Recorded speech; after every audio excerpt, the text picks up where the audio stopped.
జీమోపురం turning తిరుగుతుంటే ఒక tractor వచ్చి గుద్దేసి ఆయన పడిపోతే పట్టించుకోకుండా వదిలేసి ఆయనే వెళ్ళిపోయారు.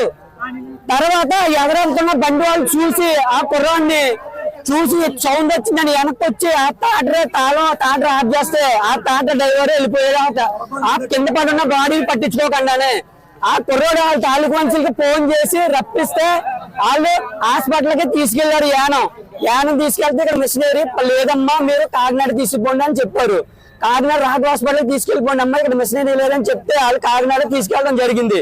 కాకినాడ లక్ష్మీ హాస్పిటల్ తీసుకెళ్తే ఇక్కడ కూడా మీరు వచ్చి లోపే మనిషి చనిపోయాడు దోవలోని. మీరు జిఎస్ మన పెద్ద హాస్పిటల్ కానీ తీసుకెళ్ళిపోమంటే మన వాళ్ళు పెద్ద హాస్పిటల్ తీసుకెళ్ళడం జరిగింది బాడీని. తర్వాత ఏం జరిగిందంటే ఇక్కడికి వచ్చి మాట్లాడితే మా వాళ్ళు అందరూ మాట్లాడితే మాకు ఏం సంబంధం లేదు. ఒక అరగంట ఆయన గుద్దేసిన ఆయన హాస్పిటల్ తీసుకెళ్తుంటే కంపల్సరీ బతుకుండేవాడు.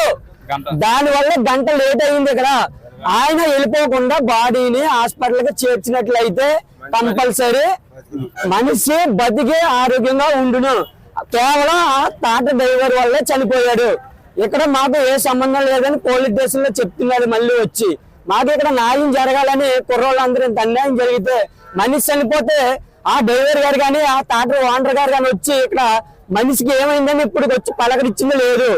ఇప్పుడు వచ్చి లాయర్ని తీసుకొచ్చి తర్వాత నాకు ఏ సంబంధం లేదు మీరు కోర్టులో కేసు వేసుకోండి నన్ను ఏం చేసేది లేదు నేను లాయర్తో వాదించుకుంటానని చెప్పడం జరిగింది. ఫస్ట్ గుడ్డలేదని చెప్పాడు. తర్వాత మట్టి ఖర్చుకి 20,000 ఇస్తాం తర్వాత మళ్ళీ 50,000 ఇస్తామని చెప్పడం జరిగింది. మాకు డబ్బుల గురించి కాదు. మీరు గుద్దేసి వెళ్ళిపోయిన వెంటనే వెళ్ళకుండా ఉండేలాగంటే మనిషిని హాస్పిటల్ తీసుకెళ్ళి అంటే బతుకులు అని మేము వచ్చి గొడవ పెట్టడం జరుగుతుంది. ఇక్కడ మ్యారేజ్ అయ్యి 2 నెలలు అవుతుంది సార్. మ్యారేజ్ అయ్యి కుర్రోడి 20 సంవత్సరాలు ఓలెట్ మణికంట. వాళ్ళ నాన్నగారి పేరు ఓలెట్ తాతీయులు, అమ్మగారి పేరు ఓలెట్ మరియమ్మ. వాళ్ళు చాలా ఆందోళనలో ఉన్నారు. వాళ్ళు మాట్లాడిన పరిస్థితిలో ఉన్నారు. ఇక్కడ మేము ఇక్కడ ఉన్న ఊరు జనం అందరూ వచ్చి పోరాటం జరుగుతుంది. ఇక్కడ ఈ ఎస్సీ గారు మాకు మీకు న్యాయం చేస్తానంటున్నారు కానీ మాకు ఏ సమాధానం చెప్పట్లేదు. మేము అంతా అయిపోయిన తర్వాత మాకు ఒక 2 నెలలు అవుతుంది మ్యారేజ్ అయ్యి అమ్మాయికి. ఆ అమ్మాయి జీవితం ఏంటి నాశనం అయిపోయినట్టే కాదని మేము ఇక్కడ వచ్చి మేము పోరాటం జరగవలసి వస్తుంది. ఆవిడ ఇక్కడ ఎంత పోరాటం ఒక గంటన్నర పోరాటం చేసినా మాకు సమాధానం చెప్పిన వాళ్ళే లేరు.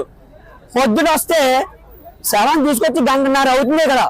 ఇప్పుడు వచ్చి ఒకళ్ళు కూడా సమాధానం చెప్పిందే లేదు. మళ్ళీ బస్సు ఆపితే నేను కుర్రోళ్ళు ఆందోళన చేస్తే బయటకు వచ్చి మమ్మల్ని బయటికి రావడం జరిగింది. తర్వాత పొద్దుట మేము హాస్పిటల్లో ఉన్నాం. పొద్దుట ఊరందరూ ఇక్కడికి వస్తే ఇక్కడ ఎవరన్నా కేసు పెట్టడం జరుగుతుంది. మీరు ఇక్కడ ఉండి వెళ్ళకపోతే లాఠీ చార్జ్ కూడా తీసుకోవాల్సి వస్తుందని చెప్పడం జరిగింది. దానివల్ల ఇక్కడ ఊరందరూ వచ్చి ధర్నా చేయడం జరుగుతుంది. సార్ మాకు న్యాయం జరిగేట్టుగా మీరే చూడాలి. ఆ అమ్మాయికి భర్త లేడు. ఇప్పుడు ఆ అమ్మాయికి న్యాయం జరగాలి. కంపల్సరీ న్యాయం జరిగి తీరాలి. న్యాయం జరిగేలా మీరే చూడాలి సార్. మరిన్ని వీడియోస్ కోసం ఛానల్ ని సబ్స్క్రైబ్ చేయండి. లేటెస్ట్ అప్డేట్స్ కోసం వాట్సాప్ ఛానల్ ని ఫాలో చేయండి. అండ్ లింక్ డిస్క్రిప్షన్ లో ఉంది.